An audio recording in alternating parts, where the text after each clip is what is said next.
Dinumog ng mga netizen ang Instagram page ni Miss Bella Padilla dahil sa dalawang netizen na napagkamalang si Bella Padilla ay si Bea Alonzo na nag-post ng pagbati para sa kanyang kasintahang si Norman Bay.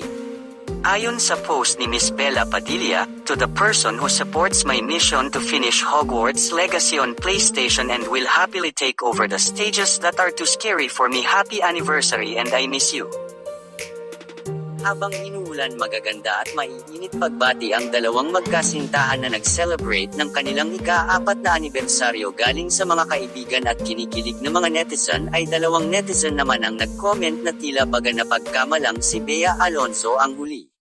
Ayon sa post ng dalawang netizen, ayon sa netizen, isa, mas bagay sa'yo ang AFAM na ang ibig sabihin ay a foreigner assigned in Manila, at ayon naman sa netizen dalawang ay bakit anniversary? Ano yung kay Dominic? Kaloka, nakakawalang respeto sa self. Nalabis namang ikinagulat ni Bella Padilla at napareply ng 3 question mark. Samantala marami namang nag-correct sa dalawang netizen at mababasa ang mga kakatuwa nilang komento dito. Samantala atin ngang pinagtabi ang ilan sa mga larawan ni Miss Bella Padilla at ni Miss Bea Alonzo at mapapansin na natin na may mga anggulo sila na nagkakahawig. Kung kayo ang tatanungin, ano ang gasasabi nyo tungkol dito?